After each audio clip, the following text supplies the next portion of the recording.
Entre la sociedad y la comunidad UG. Están las acciones universitarias. Radio Universidad de Guanajuato. La radio es comunidad. La universidad es La radio es comunidad. Es la gente. El conocimiento. La universidad Son acciones. es ciudad. Se trata de vinculación. ¿Y la participación? Radio Exacto. Compromiso. Universidad de Guanajuato. Exacto. Universidad. Y ciudad. La difusión del quehacer universitario en favor de nuestro entorno. Universidad y ciudad. Un proyecto común.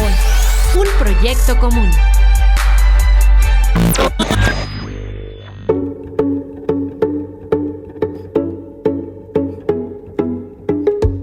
Hola, ¿qué tal? Les saluda Liliana García, coordinadora de Igualdad y Corresponsabilidad Social del Campus Guanajuato. Les doy la bienvenida al programa Universidad y Ciudad. Este es un espacio que reúne a personas pertenecientes a la comunidad universitaria que llevan a cabo investigaciones o las mueven inquietudes académicas que se vinculan con problemáticas, necesidades y preocupaciones por el entorno social. Este programa es una colaboración entre la Coordinación de Igualdad y Corresponsabilidad Social del Campus Guanajuato, de la Universidad de Guanajuato, y el Sistema de Radio, Televisión e Hipermedia de la Universidad de Guanajuato. La producción es de Ana Robles y Mario Vargas. Estamos transmitiendo desde Casa de Moneda y les recordamos nuestros medios de contacto. En cabina se pueden comunicar con nosotros con el teléfono 473-73-216-84. También pueden contactarnos a través de las páginas de Facebook Radio Universidad de Guanajuato, Ciudad UG y Campus Guanajuato. Nos pueden visitar asimismo en la página web www.radiouniversidad.ugto.mx.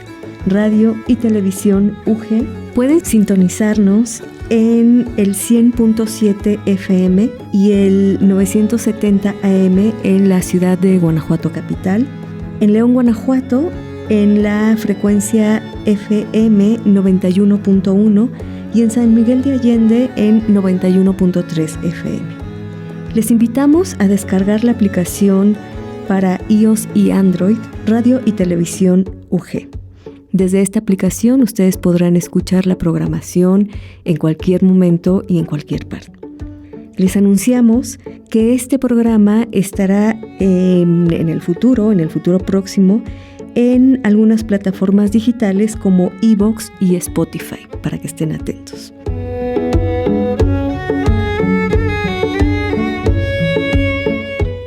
Aquí todos participan. Universidad y ciudad.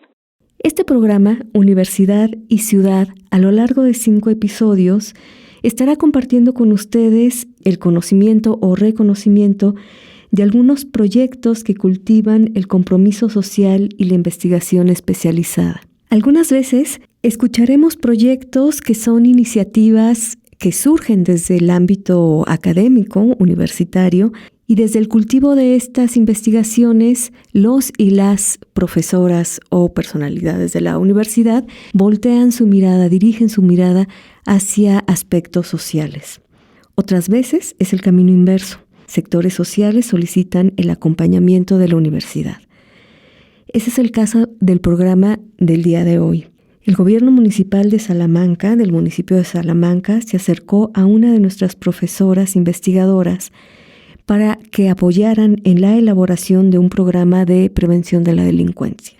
Este programa abordará el problema de adicciones y de índices de delincuencia que está presente en nuestro país de manera creciente desde 2007. Los programas de prevención son fundamentales incluso cuando el problema parece haberse desbordado. Para generar acciones de este tipo, es decir, de prevención, se precisa un acercamiento franco y sincero del entorno o hacia el entorno. La doctora María Christiansen, profesora investigadora del Departamento de Filosofía de esta universidad, junto a un número bastante numeroso como equipo de trabajo, se aventuraron a algunos de los barrios de Salamanca para conocer las necesidades y los alcances de cada población.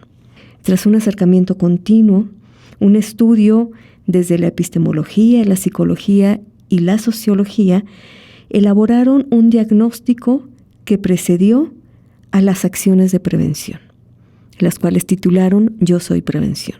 La doctora Christiansen nos ha compartido algunos de estos materiales y hemos de decirles que son por lo menos abrumadores.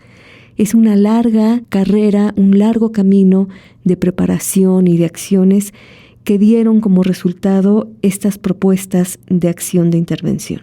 Les invito a que escuchemos una cápsula que elaboró la doctora Christiansen y en voz de nuestro compañero Mario Vargas, donde se narra en términos generales la importancia de situar las acciones de prevención. ¿Puede la mirada académica mejorar las políticas públicas en torno a un tema tan complejo como las violencias y el delito? La respuesta es afirmativa. No solo puede, sino que debe. La perspectiva analítico-reflexiva contribuye a identificar, ante todo, las razones del rotundo fracaso de los programas de prevención en las últimas décadas, más allá de partidismos y de banderas políticas.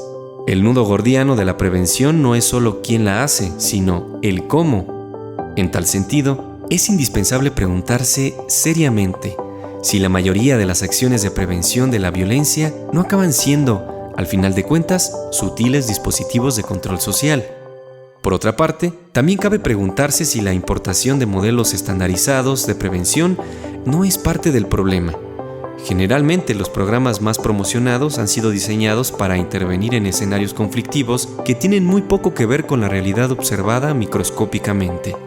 Otra cuestión, de mayor profundidad, tiene que ver con las bases epistemológicas desde las cuales se piensa y se observa ese fenómeno polisémico denominado violencia. Evidentemente, no solo cambian las formas de vida y de conducta social, sino que también cambian las maneras de nombrar y entender ciertas prácticas.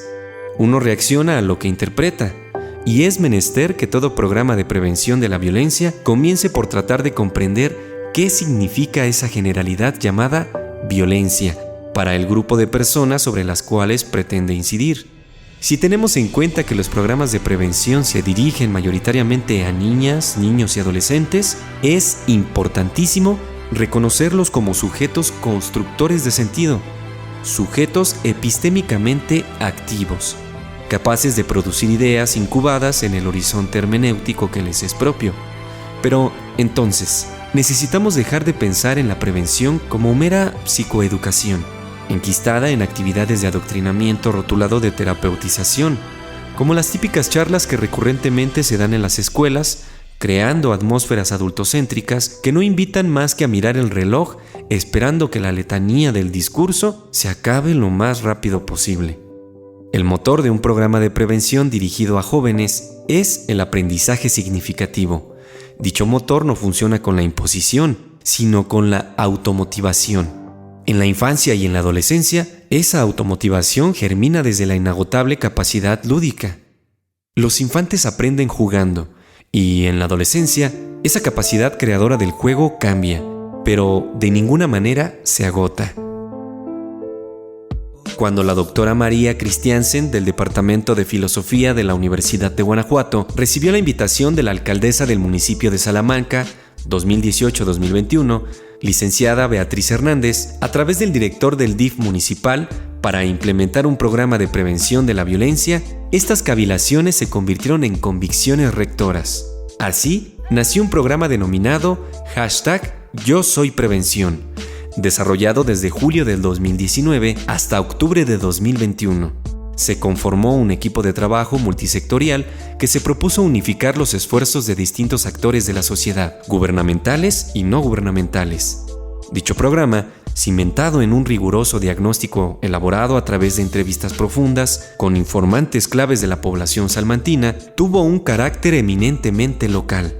Se hizo un estudio georreferenciado de las colonias más precarizadas de la ciudad de Salamanca, considerándolas como polígonos prioritarios. El proyecto #YoSoyPrevención fue el primero a nivel nacional en implementar el programa de resiliencia comunitaria y reconstrucción del tejido social, MOREC por sus siglas, impulsado por la Secretaría de Gobernación a nivel federal. Fue también reconocido como aliado de la Oficina de las Naciones Unidas contra las Drogas y el Delito en México. ONU-DC. Dicho organismo ha venido desarrollando propuestas inspiradoras en la innovación de los modelos preventológicos, impulsando el uso de modelos interactivos para la identificación de la violencia física, psicológica y sexual con perspectiva de género. El programa mexicano denominado Chuca Rompe el Silencio es un claro ejemplo del giro paradigmático que está ocurriendo en lo que refiere al trabajo con la población infanto-juvenil. Estas propuestas encarnan globalmente un mundo distinto y audaz, de entender el compromiso del investigador académico con el sector social. Al mismo tiempo, abona a que las políticas públicas en materia de prevención dejen de ser pensadas como mera administración burocrática de recursos e incuben propuestas nuevas, responsables y bien razonadas.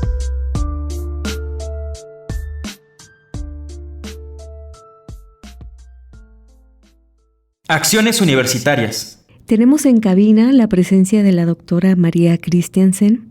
Ella es doctora en filosofía por la Universidad Nacional Autónoma de México, con especialidad en filosofía de la ciencia.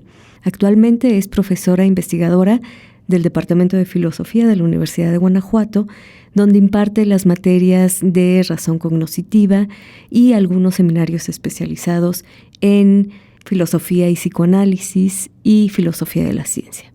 La doctora María cultiva algunas líneas de investigación, entre las cuales se encuentra la justicia epistémica, los estudios sistémicos y epistemología en general. Le damos la bienvenida a la doctora María Christiansen. Muchas gracias por aceptar esta invitación. Bienvenida. Bueno, muchas gracias por la invitación. La verdad es un gusto estar aquí, Liliana. Muchísimas gracias. No, al contrario. Acabamos de escuchar una cápsula donde, en términos muy generales, nos adentramos al proyecto que tú estuviste desarrollando, #YoSoyPrevención.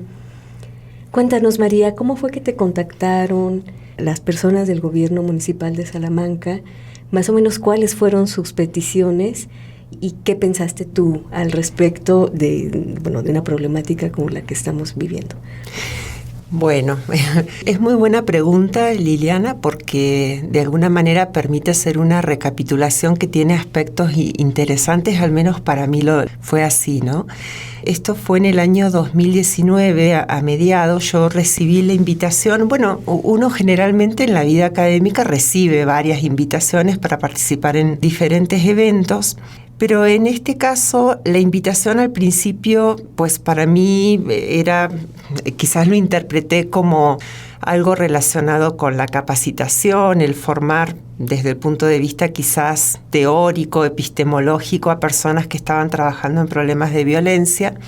Pero bueno, ya luego cuando fui conociendo los detalles de esa invitación me di cuenta de que era mucho más que eso, era poder pensar un modelo de prevención para el municipio de Salamanca que tuviera características muy particulares, específicamente que permitiera en muy poco tiempo, porque ya sabemos que los proyectos de prevención tienen tiempos muy acotados, ¿no? Los tiempos de la administración no son los tiempos de la academia. Entonces, un poco el reto tenía que ver con eso, con poder no solo pensar, sino implementar, más que nada. Había que pensar muy rápido, ¿no? Para poder implementar un modelo de prevención focalizado a problemáticas muy, muy específicas de las colonias más precarizadas del municipio de Salamanca. Esto, por supuesto, requería empezar por un diagnóstico, que es por donde empieza un proyecto de prevención. Pero yo al inicio, quizás el reto más importante fue una cuestión previa que para mí es básica en todo proyecto de prevención, que es poder identificar por qué lo que se ha hecho en materia de prevención previamente no ha funcionado. Porque en realidad si uno se pone a indagar, programas de prevención hay muchísimos, hay en las escuelas, hay en distintas dependencias de la administración misma, hay programas de prevención a nivel federal, a nivel estatal y a nivel municipal también se habían hecho actividades de prevención. Sería injusto e incorrecto suponer que uno empezó desde cero, ¿no? Ahora, la cuestión no es cuánto se ha hecho, la cuestión es qué impacto ha tenido y de qué manera se han cumplido los objetivos más allá de dar números, ¿no? Más allá de obtener datos estadísticos que de pronto nos endulzan el oído, ¿no? Entonces yo honestamente siempre he creído que un programa de prevención empieza por autodiagnosticarse, ¿no? ¿De qué manera se puede hacer prevención teniendo metas que se puedan cumplir con los recursos que se tienen, que en este caso, como seguramente en muchos otros municipios, eran muy escasos? Este programa de prevención no tuvo un recurso propio. No había un recurso como tal destinado a un programa de prevención. Okay. ¿Los recursos venían, se sumaban dependencias que colaboraban? Exactamente. Lo que se hizo fue plantear un programa de prevención que fuera multisectorial y entonces con los recursos que cada dependencia tenía y que se podían destinar a actividades de prevención, canalizarlos hacia este programa. Y bueno, pues también mucho esfuerzo también. Nosotros consideramos muy importante involucrar a distintos sectores sociales. No teníamos la pretensión de que fuera un programa nacido y desarrollado y delimitado a la administración. Nosotros lo que pretendíamos precisamente era que se construyera una red de actores de prevención que implicara justamente a la ciudadanía, al sector ciudadano. Ello involucraba también, por supuesto, al sector académico, es decir, las escuelas en los distintos niveles, los líderes de colonia, todos aquellos grupos que vienen desde hace mucho tiempo y con mucha experiencia trabajando en problemas de adicciones, trabajando en problemas de violencia física, psicológica, sexual, económica, el trabajo que se viene haciendo de prevención contra la violencia contra las mujeres. Bueno, de alguna manera lo que queríamos era unificar, organizar, coordinar y generar también una propuesta innovadora en cuanto a la metodología, ¿no? Este programa estaba destinado desde el inicio a niños, niñas, adolescentes y jóvenes, y en ese sentido teníamos muy claro que la manera de trabajar con ellos ya no podía ser tan anacrónica como lo es en muchas actividades de prevención que apelan a formas de abordaje que no impulsan la interactividad, ¿no? Que era como nosotros creíamos que tenía que ocurrir, ¿no? Generar actividades que convirtiera a los jóvenes en potenciales promotores de prevención. Esa era la intención. Y que existe esa figura, ¿no? Dentro del proyecto promotor. Replicador, ¿no? Sí, replicador. Hay varias formas de llamarlo. No es una figura que nosotros hayamos inventado. Es una figura que se viene proponiendo desde distintas trincheras académicas que justamente lo que hacen es reflexionar críticamente acerca de a veces vuelvo a decir esta palabra, de lo anacrónicos que son los modelos de prevención con los cuales trabajamos y que tienen como característica esos modelos un poco ya pasados, digamos, que conciben al receptor de la prevención como un sujeto pasivo, es decir, alguien a quien hay que explicarle, alguien a quien hay que transmitirle una cierta forma de conducta social o una cierta forma de vida, una cierta forma de relación con el mundo. Pero bueno, convengamos en que los jóvenes y los adolescentes y los niños actualmente tienen una forma diferente de generar aprendizaje y de relacionarse con el medio y con el entorno, ¿no? Entonces, esta figura del promotor de prevención justamente intenta romper con esa verticalidad, ¿no? Es decir, con esa forma un poco rígida de pensar en cómo vamos a llegar a ellos. Claro, ¿no? Claro. Y eso es, digamos, también un proceso de apropiarse, ¿no? De apropiarse la solución de un problema que es de por sí propio, ¿no? Como ahora tú que mencionabas, que hicieron un trabajo dentro del diagnóstico de preguntar o colaborar con jefes de colonias, pues es un poco, son personas que conocen a profundidad la problemática, ¿no?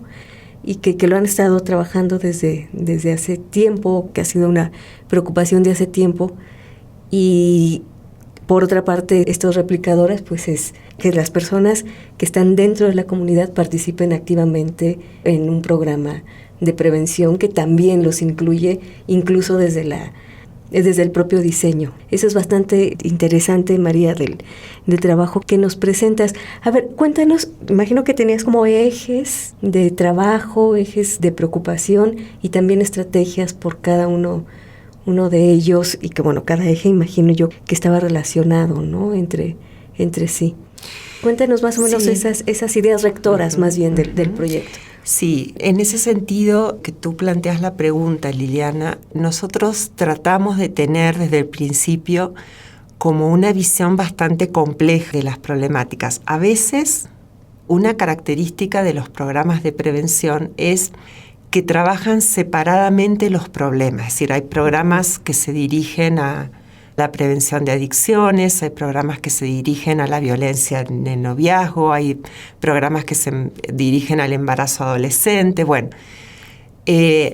lo difícil es poder ver cómo esos problemas se interrelacionan y cómo llegan a ser parte intrínseca, diría yo, de ecologías familiares, de ecologías comunitarias, sociales, barriales, de las colonias, que en realidad están muy conectadas. Entonces, yo creo que lo interesante de verlo de manera compleja es que si bien uno no puede abordar todos los problemas en todas las colonias, como uno quisiera, por supuesto, el hecho de entender que están conectadas permite que poniendo el foco sobre un problema puedan a su vez proponerse o generar posibilidades para que otros problemas u otros aspectos de esa ecología tan dañada puedan mejorar, ¿no? Se empiezan a mover también. Se empiezan a mover, es decir, un poco la idea, creo que central en esta figura de promotor de prevención, es generar recursos de resiliencia para que aquellos que somos responsables del modelo no tengamos que estar siempre presentes, porque eso ni es posible ni es deseable, ¿no? Lo deseable, al contrario, es generar recursos psicoafectivos, emocionales, que permitan resolver problemas de manera efectiva. Me refiero a problemas de interacción, ¿no?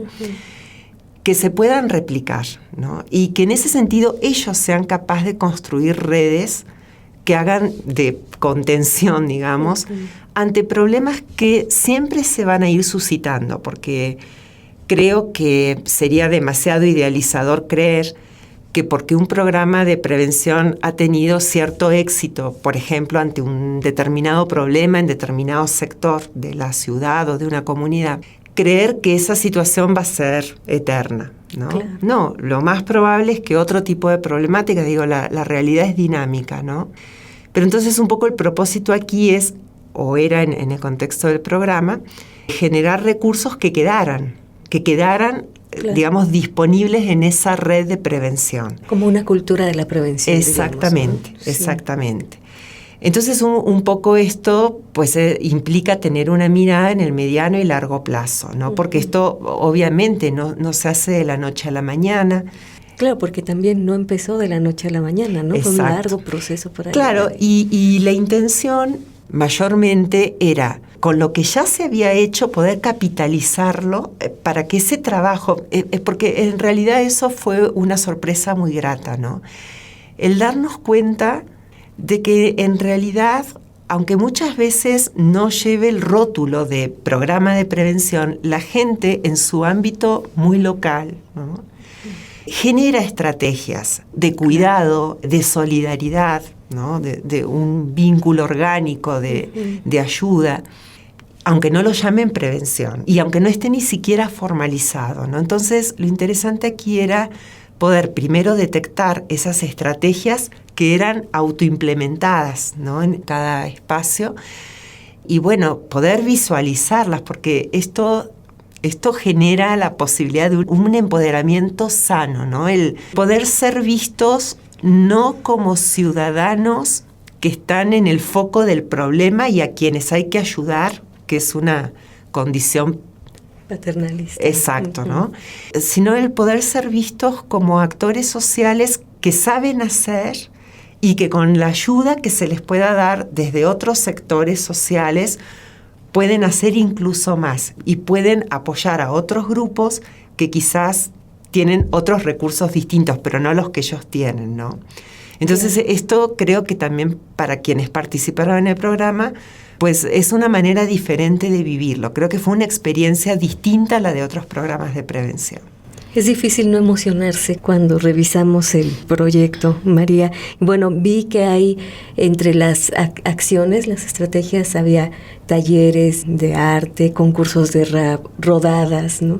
Entonces, digamos, como está una reapropiación del espacio público también, ¿no? Bueno, hay diferentes actividades que todas están interconectadas. Y entre ellas llama mucho la atención que también incluyen videojuegos y toda la parte digital donde se desarrolla pues buena parte de, digamos, de la vida interior, ¿no? Sobre todo de las personas más jóvenes. ¿Nos platicas un poco, María, de en qué consiste este juego Chuca Rompe el Silencio? Bueno, esa es una parte que a mí de manera muy especial me ayudó a poder creer en esto de que hay otras maneras de hacer prevención, aunque no sean las que a uno se le ocurren, ¿no? Yo creo que algo muy valioso de este programa es que nos obligó a buscar por todos lados, tanto a nivel nacional como internacional, qué habían hecho en otros lugares que a nosotros pudieran darnos ideas justamente para innovar la manera de prevenir. Pero hay otra cuestión, Liliana, que hay que mencionar, que nos tocó pandemia. Es decir, muchas de las actividades presenciales que al inicio teníamos agendadas, no las pudimos realizar, es decir, las tuvimos que reformular. Bueno, por todo lo que ya sabemos, ¿no? Se suspendieron las clases, muchas de esas actividades se iban a hacer en las escuelas, luego que no se podían hacer reuniones presenciales. Entonces, bueno, nosotros tuvimos que aliarnos con las pantallas porque era la manera de poder darle vigencia al programa y de poder proponer en esas largas horas que los niños y los jóvenes pasaban en sus casas, poder proponer actividades que dieran como alternativas, ¿no?, al hecho de estar jugando, por ejemplo, videojuegos que pueden tener una naturaleza pues muy diferente a la que nosotros queríamos proponer, ¿no? Sabemos que hay muchos videojuegos que tienen una violencia explícita, ¿no? Nos apoyamos mucho de una iniciativa que se llama Pantallas Amigas, que nació en España, pero ya ahorita pues a nivel internacional se ha diseminado mucho, que tiene muchos recursos para poder pensar en cómo, pues precisamente eso, ¿no?, en cómo convertir a las pantallas en aliados de prevención, de una manera lúdica. Ese era como el perfil que nosotros le queríamos dar a este promotor de prevención, ¿no? Nosotros un poco en lo que pensábamos era que un promotor de prevención supiera jugar con los niños haciendo prevención, sin que eso se llamara prevención. Es decir, que el niño simplemente juegue y se divierta y esté en contacto con una propuesta, un videojuego, por ejemplo, que es el que tú mencionaste, pero que no supusiera una racionalización. Porque esa racionalización de alguna manera nos acercaba a un modelo adultocéntrico que es fallido en materia de prevención, ¿no? Ha llegado el momento de hacer un corte. No se vayan. Todavía nos queda la segunda parte de la entrevista con la doctora María Christiansen. Lo común nos involucra. Universidad y ciudad. Sigue con nosotros. Ya regresamos. Universidad y ciudad. Un proyecto común. Estamos conversando con la doctora María Christiansen sobre el proyecto Yo Soy Prevención que tuvo lugar en el municipio de Salamanca. Acompáñenos a escuchar la segunda parte de la entrevista. Y automáticamente lo vuelve aburrido. Muy aburrido, pero vuelve otra vez asimétrica la relación entre quien enseña, quien se supone que enseña y quien se supone que aprende. Esto no ocurría, por ejemplo, en este videojuego que tú has mencionado, Liliana, que se llama así, Chuca Rompe el Silencio. Es un programa, mira, a lo mejor sí, cuando la gente escucha que es un videojuego puede pensar que es solo eso, pero en realidad Chuca Rompe el Silencio es un programa cuyo producto más importante es este del videojuego, pero no es el único. Tiene una amplia cantidad de contenidos. Es un programa desarrollado por la ONU, aquí en México, por la Oficina de las Naciones Unidas contra las Drogas y el Delito. Creo que es orgullosamente mexicano porque, bueno, me parece que es más fácil que los niños, niñas, adolescentes que viven en esta cultura puedan identificarse mejor que niños que viven en otras culturas diferentes, aunque en realidad el videojuego lo puede jugar cualquier niño en cualquier lugar del mundo. Totalmente gratuito, es un videojuego que se puede jugar tanto desde un celular, una tablet, una computadora, y también es descargable para que se pueda llevar, por ejemplo, a las comunidades donde no hay internet, ¿no? ¿Y a dónde lleva este juego? ¿Cuál es el propósito? Mira, te platico un poquito el diseño del juego y los objetivos. Chuca es una niña, como cualquier otra niña, que juega, pero se ve amenazada por distintos monstruos. Esos monstruos, aunque no hay nada en el juego que lleve texto, es todo a través de emoticones, que es un lenguaje que a los niños, niñas y adolescentes pues se sienten muy familiarizados con el uso de emoticones. Entonces, estos monstruos, la niña Chuca tiene pesadillas. En esas pesadillas es amenazada por diferentes monstruos. Esos monstruos representan formas de violencia. Violencia física, psicológica y sexual. ¿Cómo la amenazan? La amenazan también los monstruos a través de emoticones. Entonces hay emoticones que son sumamente amigables y muy agradables, es decir, con quien la niña se puede relacionar de una forma muy alegre. Y hay otros emoticones que dan miedo o que generan ansiedad, que generan emociones negativas, digamos, ¿no? Entonces, las formas de expresión que el videojuego moviliza tienen que ver con un lenguaje que permite identificar qué tipo de emociones se está sintiendo y de qué manera afrontar esas amenazas que los monstruos le imponen. Entonces, el objetivo del juego, digamos, para alguien que se mete a jugar, que quiere saber qué tiene que hacer para ganar, el objetivo es poder atrapar los monstruos. Y para eso, Chuca tiene que superar, digamos, diferentes obstáculos. Entonces, es muy divertido porque, digamos, es como una carrera de obstáculos y los monstruos van apareciendo en situaciones inesperadas.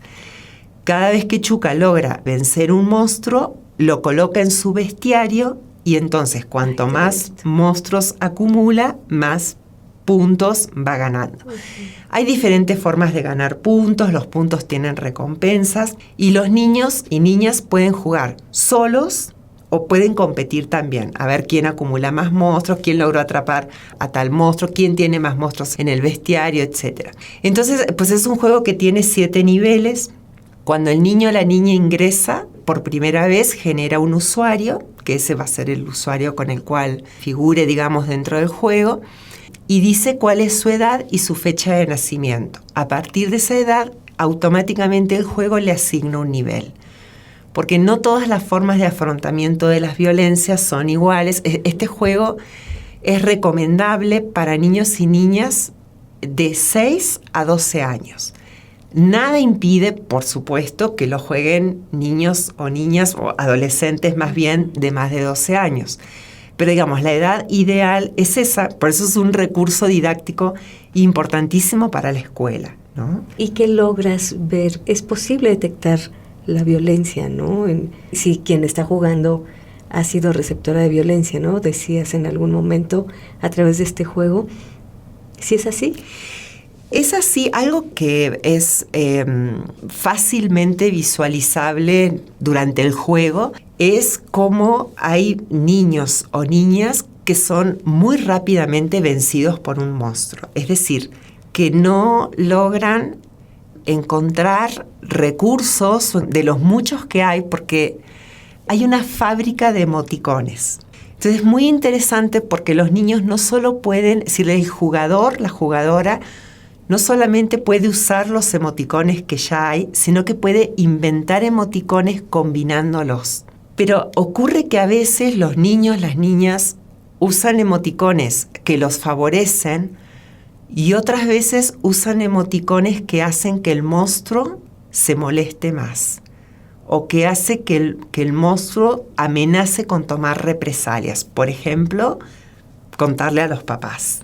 Entonces, a través del juego y a través precisamente de ese lenguaje visual que los jugadores usan, es posible generar espacios de diálogo, espacios de interacción con ellos que permitan compartir la experiencia del juego. Y un poco a eso yo me refería, Liliana, cuando te comentaba que el videojuego viene acompañado de una amplísima gama de recursos didácticos para dibujar, para crear cómics, pero también para guiones de diálogos que se pueden hacer con los jugadores en un espacio áulico, por ejemplo, o en la casa con los hijos, o en cualquier institución que trabaje con niños, o cualquier persona que trabaje con grupos. Con tus hijos, hijas. Exactamente, ¿no? En el espacio familiar, para poder platicar de todas las posibilidades que el juego da. Y creo que eso es lo bueno. A veces los adultos no tenemos demasiados recursos lúdicos. Pero justamente la plataforma, que ustedes la pueden visitar, es Chuca Game o chucagame.mx. Pues ahí hay un montón de ideas, hay tutoriales también. Bueno, algunos son para los niños y niñas, otros son para los maestros, maestras, y otros son para los padres, madres y tutores. Y ahí hay muchas ideas que podemos tomar, ¿no? ¡Ay, qué bonito programa! Es como poner un punto común entre los niños, las niñas y quienes estén interesados en acompañar, ¿no? Y en prevenir las violencias también. Sí. Entonces tú generas una experiencia recreativa, una atmósfera de diversión y estás haciendo prevención. Claro. Pero en ningún momento necesitas generar, digamos, un marco formal para que la actividad parezca como tal, para que sea nombrada como tal. Ahí hay un enganche y una automotivación que transforma la actividad, que transforma el sentido, porque es el niño, la niña, el adolescente quien va a buscar la actividad. Entonces ya no es una imposición. Yo un poco a eso me refería con romper un poco este hábito que tenemos de hacer prevención de manera adultocéntrica, ¿no? Es decir, un poco concibiendo al niño, la niña como una tabula rasa a quien le vamos a transmitir ideas y además creer ingenuamente que porque oigan esas ideas las van a adoptar y las van a actuar. En realidad no.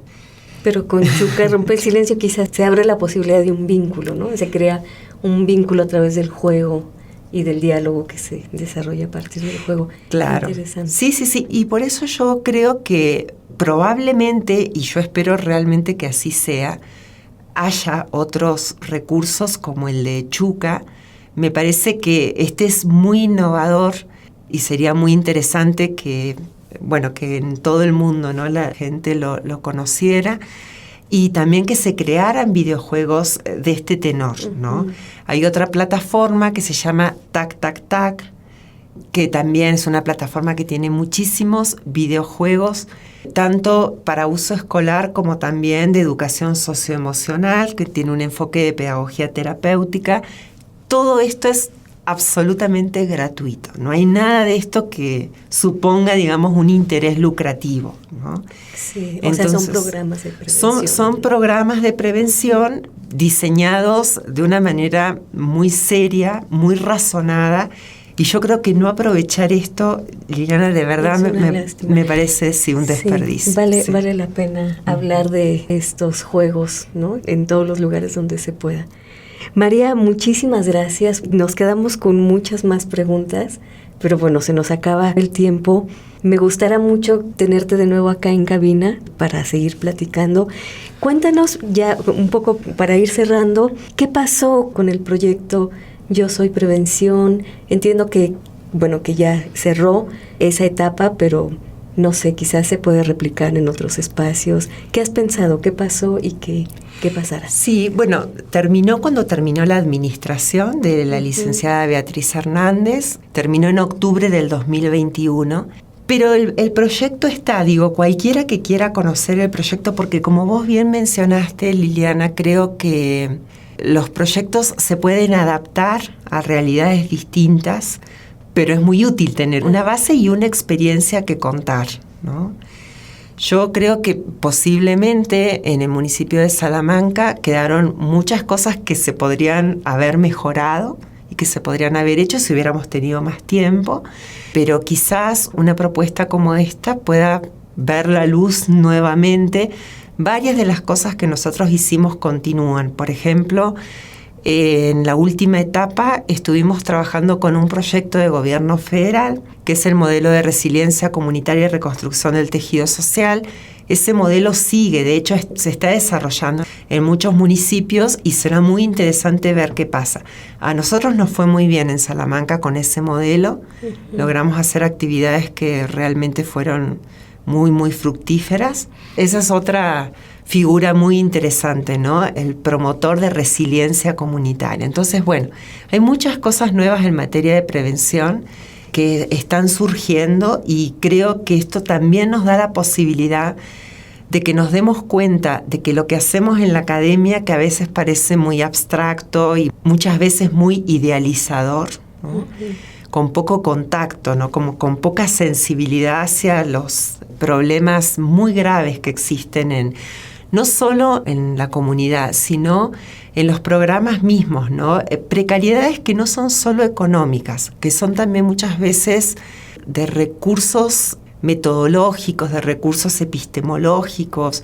Bueno, pues ahí tenemos mucho terreno, mucho camino por andar los académicos, y creo que tenemos que ensayar nuevas formas de acercamiento, ¿no? Para mí fue una experiencia muy rica, muy enriquecedora, muy grata a nivel personal, muy desgastante, debo decir. Cansadísima, imagino. Sí, claro. No, María, pues es muy impresionante. Cuando estaba yo revisando algunos de los documentos, estaba muy impresionada y te decía, ¿no? Es difícil no emocionarse. Si alguien que nos está escuchando quisiera llevar a cabo un modelo así en su colonia, no tiene que ser algo tan grande, imagino, pues se podría contactar contigo. Claro, con todo gusto, Liliana, por supuesto. Muchas gracias, María.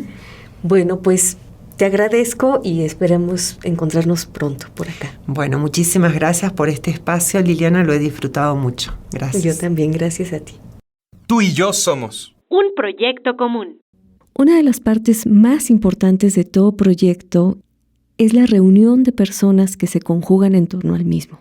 En el caso del proyecto Yo Soy Prevención, estuvieron participando una buena cantidad de personas con todo tipo de formaciones. Nuestro compañero Mario Vargas ha preparado una entrevista con la psicóloga Diana García del Centro de Integración Juvenil del municipio de Salamanca.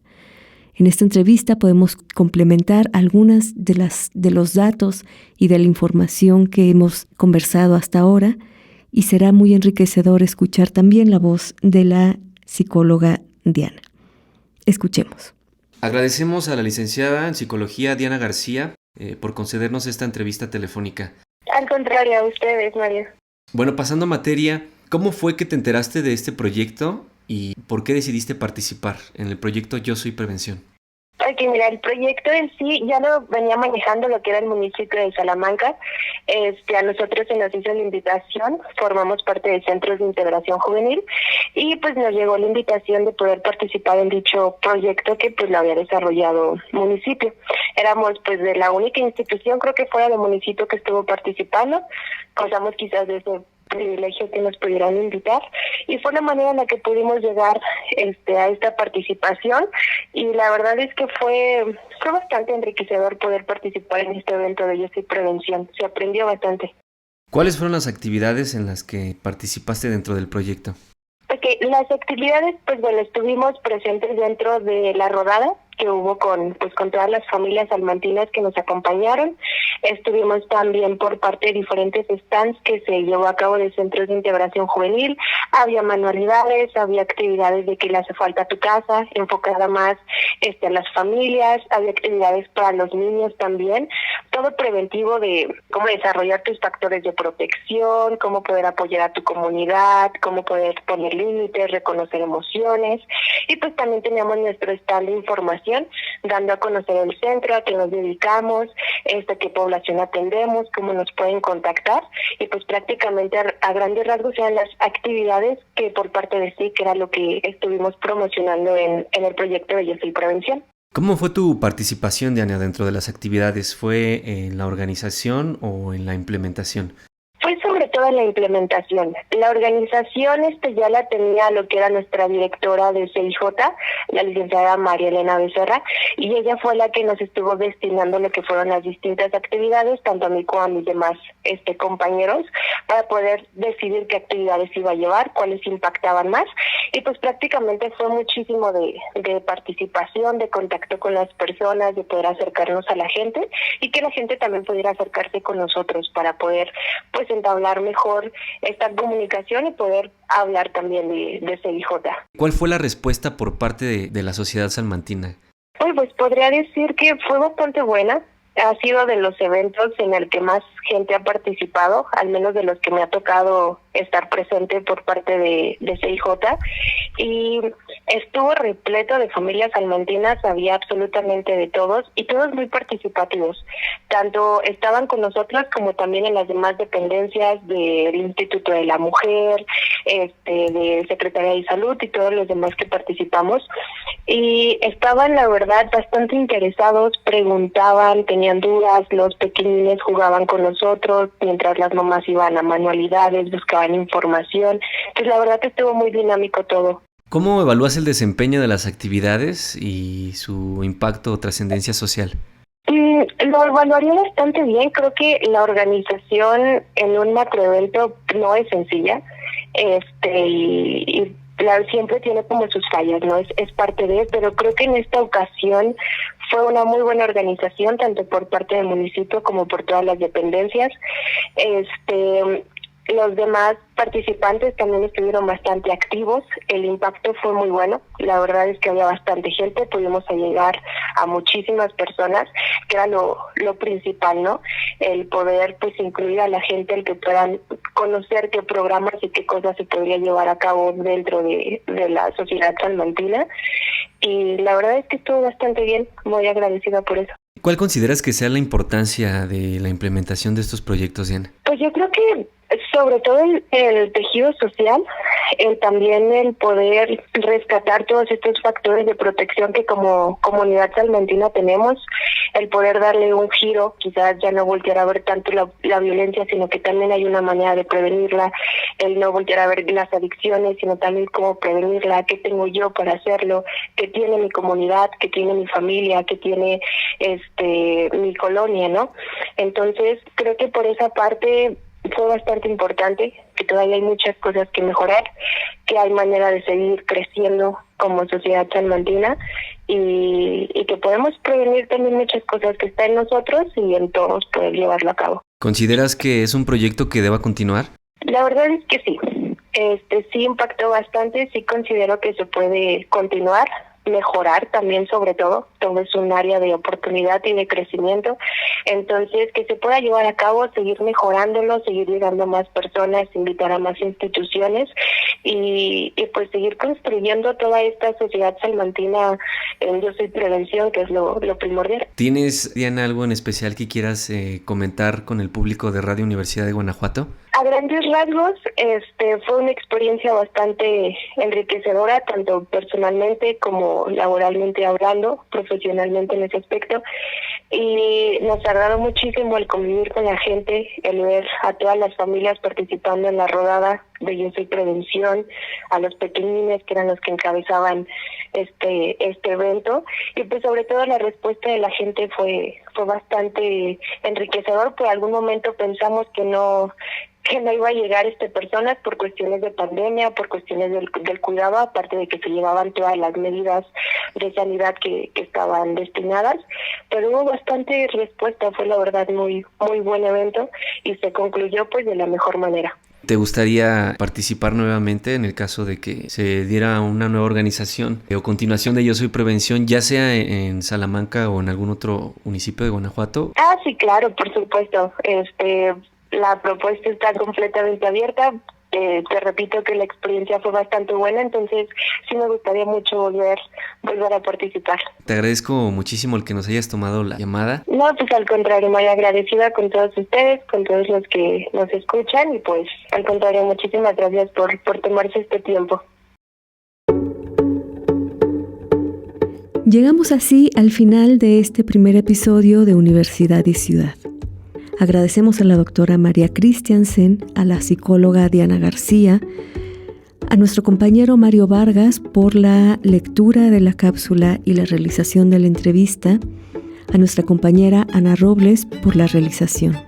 Se despide de ustedes Liliana García, coordinadora de Igualdad y Corresponsabilidad Social del Campus Guanajuato. Les esperamos en el siguiente episodio.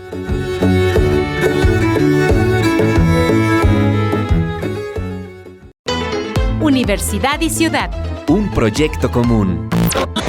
Es una producción de la Coordinación de Igualdad y Corresponsabilidad del Campus Guanajuato y el Sistema de Radio, Televisión e Hipermedia de la Universidad de Guanajuato. Universidad y Ciudad. Un proyecto común.